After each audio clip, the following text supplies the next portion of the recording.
मेरे पास अभी एक स्टूडेंट आया था और वो बोला कि भैया मैं सब मैनेज नहीं कर पा रहा हूँ। स्कूल है, ट्यूशन है, होमवर्क है और सेल्फ स्टडी के लिए तो टाइम ही नहीं बचता। प्रेशर इतना फील होता है कि बस अब हो गया। तो उसकी कुछ ये प्रॉब्लम थी। क्या तुम्हारे साथ भी ऐसा हो रहा है? अगर हाँ तो ये वीडियो तुम्हारे लिए है और ये तुम्हारी स्टडीज में गेम चेंजर साबित होने वाली है, क्योंकि मैं तुम्हें इस वीडियो में दे रहा हूँ क्लास 11th एंड 12th का पूरे यूट्यूब का सबसे बेस्ट टाइम टेबल, जिसमें तुम अपनी school life, tuition, homework, self study को एकदम बैलेंस कर पाओगे, वो भी विदाउट टायर्डनेस के।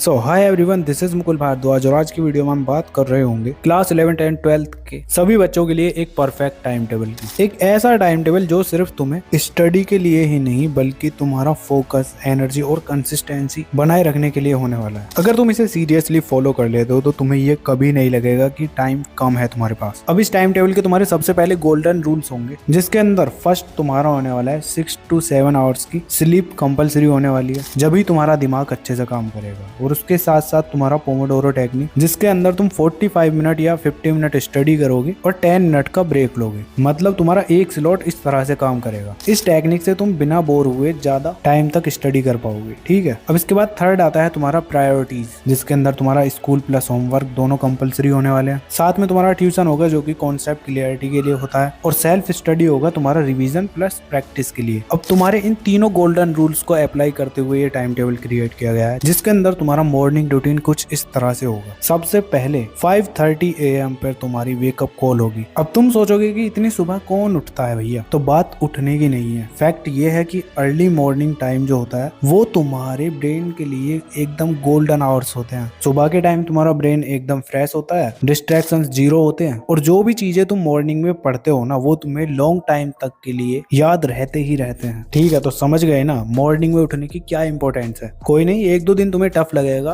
तीसरे चौथे दिन से तुम्हें आदत पड़ जाएगी। तो अब सिंपली तुम्हारा जब तुम 5:30 पर उठ जाते हो ना, तो अगले 30 मिनट के अंदर यानी 6 AM तक तुम फ्रेशन अप होगे प्लस लाइट एक्सरसाइज करोगे, जिसमें तुम छोटी सी वॉक पर जा सकते हो या फिर स्किपिंग कर सकते हो, नहीं तो योगा या फिर मेडिटेशन कर सकते हो। अब इससे तुम्हारी बॉडी में ऑक्सीजन एकदम अच्छे से पास होगा और तुम्हारी नींद का बचा हुआ लेजीनेस जो होता है ना वो तुम्हारा खत्म हो जाएगा और तुम एकदम एनर्जेटिक फील करोगे। अब 6 AM तक जैसे तुम्हारा ये खत्म हो जाता है तो उसके बाद तुम बैठोगे 6 AM से 7 AM तक डीप स्टडी सेशन के लिए। अब इसके अंदर तुम्हें वही सब्जेक्ट कवर करना है, मतलब पढ़ना है जो तुम्हें सबसे ज्यादा टफ लगता है। अब टफनेस तुम अपने हिसाब से देखोगे, जो तुम्हें टफ लगता है ये तो मैं डिसाइड नहीं कर सकता। किसी को फिजिक्स हार्ड लगता है, किसी को केमिस्ट्री, किसी को इकोनॉमिक्स, किसी को हिस्ट्री। तो अब ये डिसाइड तुम करोगे तुम्हारा हार्ड सब्जेक्ट कौन सा है, और तुम मुझे भी बता सकते हो कमेंट करके। तो जो भी तुम्हें हार्ड लगता है, फिजिक्स की डेरिवेशन, मैथ के क्वेश्चन, उनको ही तुम्हें यहाँ पर करना है, क्योंकि सुबह के टाइम तुम एकदम डिस्ट्रैक्शन फ्री होते हो, तो टफ कॉन्सेप्ट्स को सॉल्व करने में तुम्हें कोई प्रॉब्लम नहीं होगी, तुम इजीली उनको सॉल्व कर रहे होगे। तो जो भी हार्ड लगता है सबसे पहले मॉर्निंग में उसी को खत्म कर दो। इसको अपना सेल्फ स्टडी टाइम बना लो, डेली सब्जेक्ट को रोटेट करते रहा करो। अब जितना टाइम तुम्हारा बचता है उसके अंदर तुम ब्रेकफास्ट वगैरह कर आके स्कूल के लिए रेडी हो जाओगे, और फिर स्टार्ट होता है तुम्हारा स्कूल टाइम। अब स्कूल में यार तुम्हारे दो टाइप के स्टूडेंट्स होते हैं। एक टाइप के तो वो होंगे जो सिर्फ सोचते हैं कि यहाँ तो टीचर बेकार ही पढ़ा रहे हैं, चल ट्यूशन में अच्छे से समझ लूंगा। और दूसरे टाइप के होते हैं एक्टिव लर्नर्स, जो क्लास के अंदर ही कॉन्सेप्ट को क्लियर कर लेते हैं। अगर तुम सेकंड टाइप के स्टूडेंट बन गए ना, तो तुम्हारा ट्यूशन और सेल्फ स्टडी का प्रेशर हाफ हो जाएगा। और इसकी एक सीक्रेट टिप बताऊं तुम्हें, अपनी क्लास के अंदर ये नोट्स तुम्हारे एकदम शॉर्ट्स एंड बुलेट पॉइंट वाले होने चाहिए। इससे तुम्हें घर पहुंच के जो होमवर्क करने का प्रेशर होता है ना वो थोड़ा कम हो जाएगा। ट्राई करना कि स्कूल का काम स्कूल में ही निपटा लो थोड़ा बहुत, बाकी का जो बच जाता है उसे घर जाके कर लेना, सिंपल। अब क्लास में कैसे करना है एग्जाम्पल देखो। केमिस्ट्री के टीचर ने तुम्हें पीरियोडिक ट्रेंड्स पढ़ाया, तो तुम फुल डिटेल नोट्स लिखने के लिए मत बैठ जाना। तुम्हें सिर्फ एरो, मार्क्स और कीवर्ड से लिखना है ताकि रिवीजन फास्ट हो सके। बस इतना ही करना है, इनफ है। अब तुम्हारा थर्ड स्लॉट स्टार्ट होता है आफ्टरनून रिचार्ज, जो कि होगा 2 PM से 3 PM तक। अब सबसे पहले तुम्हें स्कूल से आने के बाद डायरेक्ट ना तो फोन चला के बैठना है, ना अपनी स्टडी टेबल पर, क्योंकि मेजोरिटी बच्चे यही गलतियां करते हैं। अगर तुम फोन चलाओगे तब भी तुम्हारे सर दर्द होगा, और स्टडी करने के लिए बैठोगे तो 10 मिनट बाद तुम्हारा माइंड शट डाउन हो जाएगा। तो क्या करना है, इसका सॉल्यूशन सिंपल है, तुम्हें लंच करना है प्लस पावर नैप लेना है। 30 मिनट का तुम्हारा तुम्हारा लंच होना चाहिए। और हाँ, लंच के अंदर तुम्हारा हैवी ऑयली फूड नहीं होना चाहिए, ठीक है। अपना नॉर्मल लंच करना है तुम्हें। अब लंच के बाद तुम्हें 20 से 25 मिनट का एक पावर नैप लेना है, जिसकी हेल्प से तुम्हारी एनर्जी रिस्टोर होगी। और रिसर्च कहती है कि शॉर्ट नैप से तुम्हारी मेमोरी को बूस्ट मिलता है और टायर्डनेस तुम्हारी दूर होती है। तो आफ्टरनून में तुम्हें बस यही करना है। 2 से 3 PM तक तुम्हारा यही रूटीन होगा। अब तुम्हारा 4th स्लॉट स्टार्ट हो जाता है, जो कि है ट्यूशन टाइम। अब ये तुम्हारा 3:30 से 6 PM तक होने वाला है। अब इसको भी तुम्हें एकदम अच्छे से कैसे यूज करना है चलो बताता हूँ। देखो, ट्यूशन को सिर्फ ऐसे मत समझो कि पेरेंट्स ने लगा दिया, चलो वहाँ जो टीचर पढ़ा रहा है सुन के आ जाऊंगा। अगर तुम ऐसा सोच रहे हो तो यार अभी से ये सब चीजें बंद कर दो। तो करना क्या है, इसका सिंपल सॉल्यूशन वही है जो तुम स्कूल में कर रहे थे। जो कॉन्सेप्ट तुम्हारा ट्यूशन में समझाया जा रहा है उसी टाइम उसके भी शॉर्ट नोट्स बना लो। ट्यूशन की नोटबुक तुम्हारी अलग होनी चाहिए और स्कूल की नोटबुक अलग। अब जो भी तुम्हारे ट्यूशन वाले शॉर्ट नोट्स होंगे उनको घर पे आके 10 मिनट में रिवाइज कर लो, जो भी टॉपिक तुम्हारा ट्यूशन में पढ़ाया गया है। ऐसा करोगे तो तुम्हारे लिए बहुत ही ज्यादा हेल्पफुल रहने वाला है। अगर तुम वैसे ही जा रहे हो ना ट्यूशन फालतू में टाइम वेस्ट करने के लिए, तो तुम्हारा कुछ नहीं होने वाला। तो बस जो मैंने बताया ऐसे करना है। अब इसके बाद तुम्हारा 5th स्लॉट स्टार्ट हो जाता है इवनिंग सेशन, जो कि तुम्हारा होने वाला है 6 PM से लेकर 8:30 PM तक। इसके अंदर तुम 6 PM से लेकर 7 PM तक होमवर्क करोगे और जो तुम्हारा असाइनमेंट वगैरह है उनको कंप्लीट करोगे। होमवर्क वगैरह या असाइनमेंट वगैरह तुम्हें बोरिंग लगते होंगे, बट ये तुम्हारे स्कूल के मार्क्स और टीचर का इंप्रेशन दोनों के लिए बहुत ही ज्यादा जरूरी है। और प्लस होमवर्क से तुम्हारा रिवीजन ही तो हो रहा है इनडायरेक्टली, तो कर लिया करो 1 घंटे के अंदर सारा कुछ। अब 1 घंटा तुम्हारा स्कूल के होमवर्क और असाइनमेंट का हो गया।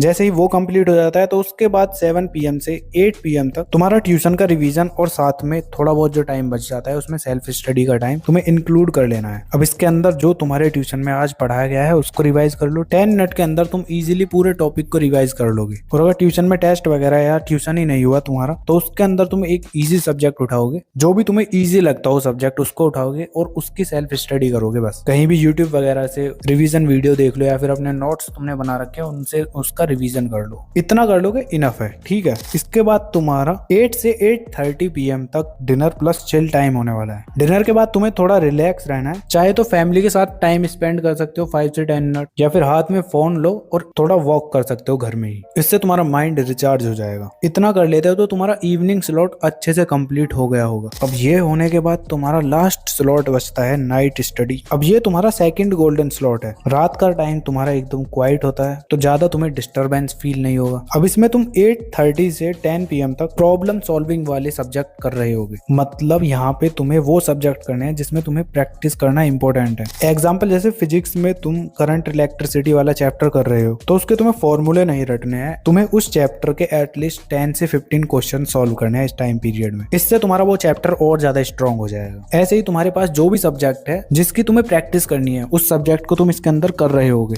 अब इसके बाद तुम ब्रेक लोगे जिसके अंदर तुम थोड़ा बहुत फोन चला सकते हो, इंस्टाग्राम वगैरह स्क्रॉल कर सकते हो, और ज्यादा टाइम के लिए नहीं, बस 30 मिनट यूज करो, बस इनफ है। और उसके बाद 10:30 तक सोने के लिए चले जाओ। अब 7 आवर्स की प्रॉपर स्लीप तुम्हें नेक्स्ट डे के लिए रेडी कर रही होगी, ठीक है। ये टाइम टेबल तो तुम्हारा हो गया है वीक डेज का। अब तुम्हारा नेक्स्ट पार्ट है वीकेंड स्पेशल प्लान, जिसके अंदर तुम्हारा मॉर्निंग स्लॉट होगा 6 से 9 AM तक, जिसमें तुम लॉन्ग स्टडी सेशन कंप्लीट करोगे, वो भी टफ सब्जेक्ट के लिए। ये 3 घंटे तुम्हारी बैकबोन है। इसके अंदर तुम वो चीजें करोगे जो तुम्हारी वीक डेज में पेंडिंग रह गई थी, मतलब बैकलॉग कर सकते हो, ठीक है। इसके बाद तुम्हारा ब्रेक ही ब्रेक होगा। ब्रेक के बाद तुम आफ्टरनून में 2 से 5 PM तक अपना होमवर्क करोगे प्लस बैकलॉग क्लियर करोगे उसमें भी, जो भी तुम्हारे अदर सब्जेक्ट का रह गया है। एंड इसके बाद तुम्हारा फिर से पूरा ब्रेक होने वाला है। और ब्रेक के बाद तुम्हारा स्टार्ट होता है इवनिंग सेशन, जो कि तुम्हारा 7 से 10 PM तक होगा। इसके अंदर तुम मॉक टेस्ट लगा सकते हो, सैंपल पेपर्स कर सकते हो और PYQs पर सबसे ज्यादा फोकस कर रहे होगे। मतलब नॉर्मली तुम्हें इसके अंदर प्रैक्टिस करनी है सभी सब्जेक्ट के लिए। और कुछ इस तरह से तुम्हारा वीकेंड स्पेशल प्लान कंप्लीट हो रहा होगा। अब तुम्हारे लिए ये चैलेंज है, तुम्हें इस टाइम टेबल को 1 वीक के लिए फॉलो करना है और फिर बताना है तुम्हें अपनी स्टडी में कितना इंप्रूवमेंट मिला। और अब तुम अगर रेडी हो तो आई एक्सेप्टेड दिस चैलेंज लिख दो। तो पूरा टाइम टेबल तुम्हें कैसा लगा कमेंट करके बता दो, और नेक्स्ट वीडियो किस टॉपिक पर चाहिए उसके लिए भी कमेंट कर देना। बाकी तुम्हें अपनी स्क्रीन पर ये वीडियो शो हो रही होंगी, इनको भी तुम देख सकते हो। तो चलो फिर मिलते हैं नेक्स्ट वीडियो में, तब तक के लिए keep learning, keep studying and keep smiling.